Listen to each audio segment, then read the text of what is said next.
کہ وہاں پر جتنی عمارت بننی چاہیے اس سے 3 4 5 منزلیں جو ہیں وہ ایکسٹرا غیر قانونی طور پر لوگ بناتے ہیں. جی اب اس کام کو میں اس کو بھی تسلیم کرتا ہوں, اسمبلی میں بھی تسلیم کر چکا ہوں کہ یہ ہمارے ادارے کے جو لوگ ہیں ان کے ملوث ہوئے بغیر ممکن نہیں ہے. وہ اس میں شامل ہوتے ہیں. اس میں علاقے کے اندر جو کچھ بااثر لوگ ہوتے ہیں ان کا بھی اپنا ایک رول ہوتا ہے. پھر اس میں جو ہمیں بات سب سے زیادہ پریشان کر رہی ہے وہ یہ ہے کہ اس کے خریدار لوگوں کو مل جاتے ہیں, وہ غیر قانونی طور پر ایک کام کرتے ہیں اور وہ بک جاتا ہے. اب ہم جو ترامیم کرنے جا رہے ہیں قانون میں, اس لیے کہ اس وقت ہمارے موجودہ قانون میں ہمارے پاس کوئی اختیار نہیں ہے کہ غیر قانونی طور پر تعمیر کرنے والے شخص کو, جو بلڈنگ بناتا ہے, جو ایک سو کالڈ بلڈر ہے, وہ میں تو اس کو بلڈر نہیں کہتا لیکن سو کالڈ ایک جو بلڈر ہے جس نے اپنا یہ بزنس بنایا ہوا ہے, اس کے خلاف ہم کوئی سخت کرمنل کارروائی نہیں کر سکتے ہیں. ہم میکسیمم اس کی عمارت توڑ دیتے ہیں, کوئی چھوٹا موٹا کیس اس پہ کر دیتے ہیں, ہم اس پہ نہیں کر سکتے ہیں. تو اس وقت تمام اسٹیک ہولڈرز ہیں, ان سے مشاورت ہم کر رہے ہیں کہ ہم اس میں سخت سزائیں ڈالیں. جو لوگ اس کاروبار میں ملوث ہیں ان کے خلاف کرمنل کارروائی کریں, اور جو اپنے ریل اسٹیٹ کے لوگ ہیں جو اس میں کاروبار کرتے ہیں, خرید و فروخت میں حصہ اپنا کردار ادا کرتے ہیں, ان کے اوپر پابندی لگائیں. اور میری ذاتی رائے یہ, جس پہ اگر میں سب کو قائل کر سکا تو میں تو یہاں تک جانے کو تیار ہوں کہ اگر کوئی ایسی عمارت پہ خریداری کرے گا تو ہم اس کے خلاف بھی کوئی نہ کوئی کارروائی کریں تاکہ اس کو ڈسکریج کریں. سر بڑا زبردست قدم ہوگا اگر آپ ایسا اٹھا لیں. ابھی آپ نے بھی اپنی گفتگو میں کہا کہ یہ ظاہر سی بات ہے ملی بھگت ہوتی ہے, اداروں کے اندر سے بھی لوگ انوالو ہوتے ہیں. مجھے سر یہ بتائیے گا کہ ابھی ہمارے پاس جو اطلاعات ہیں ان کو بھی آپ کریکٹ کر سکتے ہیں کہ 3 افسران آپ لوگوں نے سندھ بلڈنگ کنٹرول اتھارٹی کے معطل کیے ہیں. کیا ان کے خلاف آپ کے پاس ثبوت آ گئے تھے کہ یہی لوگ انوالو ہیں یا صرف یہ ایک رسمی کارروائی کے طور پہ کیا گیا؟ نہیں, دیکھیں میں اس بلڈنگ میں آپ کو بتاؤں, اس میں آنیسٹلی اس میں جو ریکوائرمنٹ تھی کہ خطرناک بلڈنگ کو توڑنے کے لیے جو تقاضے پورے کیے جانے چاہیے وہ تو ایس بی سی نے پورے کیے ہیں. انہوں نے ان کو نوٹسز بھی دیے, اسے نوٹسز نہیں دیے, لوگ کہتے ہیں نوٹس دے کے چھوڑ دے, ایسا نہیں ہے. عمارت گرنے سے چند یوم قبل بھی کوئی غالباً 3 4 5 دن پہلے بھی عملہ وہاں گیا ہے, لیکن اسے ریزسٹنس کا سامنا کرنا پڑا, اس لیے کہ ظاہر جو لوگ جاتے ہیں وہ 4 5 6 8 10 ہی ہوں گے نا, وہاں پہ اگر 100 لوگ سامنے نکل کے آ جائیں لیکن سر ان کے پاس مشینری ہونی چاہیے, وہ ایک ادارے سے تعلق رکھتے ہیں, ان کے پاس اختیار ہوتا ہے, پاور ہوتی ہے ان پاس. سرور یہ بات آپ کہہ رہی ہیں اس وقت تو یہ ٹھیک لگتی ہے اس لیے کتنا بڑا سانحہ ہو گیا ہے, لیکن اگر ہم اس طرح سے مشینری لے جا کر لوگوں کو جبری نکال کے اور ان کے گھر توڑنا شروع کر دیتے ہیں نا, تو شاید اس وقت جو ماحول بنتا وہ بھی شاید سارا ہمارے ہی گلے پڑ جاتا ہے کہ ہم بچوں کو, خواتین کو, بزرگوں کو, بیماروں کو جو ہے وہ گھروں سے بے گھر کر رہے ہیں. یہ میں مانتا ہوں کہ یہ ایسی سچویشن ہے جس میں ہمیں کوئی ایک سخت فیصلہ کرنا پڑے گا دونوں طرف. اور یہ کل میں نے پریس کانفرنس میں کہا کہ اگر ہمیں لوگوں کی جانیں بچانے کے لیے ان کو بے گھر کرنا پڑتا تو ہم کر لیں گے, ٹھیک ہے. اب اس میں ہمیں تنقید کا نشانہ بننا پڑے گا, جو بھی کریں گے, لیکن ہم میڈیا کے ذریعے, لوگوں کے ذریعے ان لوگوں کو سمجھانا چاہتے ہیں, بتانا چاہتے ہیں کہ جو ان بلڈنگز میں رہ رہے ہیں کہ آپ کی جان آپ کے گھر سے زیادہ اہم نہیں ہے, زیادہ ضروری نہیں ہے. اور دیکھیں اس واقعے میں یہ ہوا ہے کہ جو مکانات نہیں چھوڑ رہے تھے ان کا مکان بھی گیا, ان کی جان بھی گئی. تو اب یہ میرا خیال ہے کہ ہمیں کم از کم اس سے بہت کچھ سبق سیکھ لینا چاہیے اور کچھ سخت فیصلے کرنے چاہیے. اور ان لوگوں کو جو ان عمارتوں میں رہ رہے ہیں ان کے لیے ایک تو ہم شارٹ ٹرم کوئی ارینجمنٹ کریں گے تاکہ ان کو کہیں نہ کہیں شفٹ کر دیں, لیکن ایک لانگ ٹرم پلان بھی بنائیں گے تاکہ پرماننٹ ان کا کوئی ان کی جو ریلوکیشن جو ہے وہ ہم کرنے میں کامیاب ہو جائیں. آپ نے ایک بات شروع میں کہی تھی, یہ جو لوگ یہاں سے ابھی بے گھر ہوئے نا, ان کو ہماری وہاں جو ڈسٹرکٹ ایڈمنسٹریشن ہے, جو ہمارے ٹاؤن چیئرمین ہیں, انہوں نے ان سے رابطہ کیا اور ان میں سے کچھ لوگوں کو ہم نے فی الحال کہیں نہ کہیں رہنے کا بندوبست ان کا کر دیا ہے.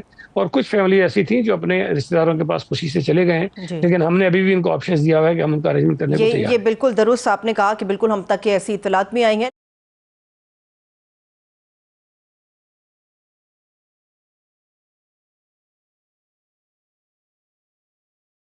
سید غنی صاحب, ایک تو اگر گورنمنٹ ایسے حادثات سے پہلے, جیسے آپ نے کہا کہ ان کو کہا بھی گیا تھا کہ چھوڑ دیں, اگر آپ ان لوگوں کو متبادل جگہ پہلے ہی فراہم کر دیں تو شاید ان کے لیے اپنے گھروں کو چھوڑنا آسان ہو. اور دوسرا میرا سوال آپ سے یہ بھی ہے کہ ضروری تھوڑی نہ ہے کہ مشینری آپ لے کر جائیں گے تو لوگوں کو گھر سے بے گھر کریں گے. عمومی طور پہ ایسا ہوتا ہے کہ ایسی جگہوں پر بجلی کا کنیکشن مکمل طور پہ منقطع کر دیا جاتا ہے, گیس کے کنیکشنز کاٹ دی جاتے ہیں تاکہ ایک تنگی ہو اور لوگوں کو اندازہ ہو کہ وہ اپنی جانوں پر کھیل رہے ہیں اور وہاں سے کسی متبادل جگہ پر شفٹ ہونے کے لیے وہ آمادہ بھی ہو سکیں. تو ایسی چیزوں پہ آپ لوگوں کی گورنمنٹ کیوں نہیں غور کر پائی؟ دیکھیں, ایک تو ہم نے بالکل جو خطوط بھیجے تھے نا, مختلف 4 نوٹسز تو یہاں مکینوں کو دیے گئے, لیکن ایک خط جو ہے وہ کے الیکٹرک کو بھی بھیجا گیا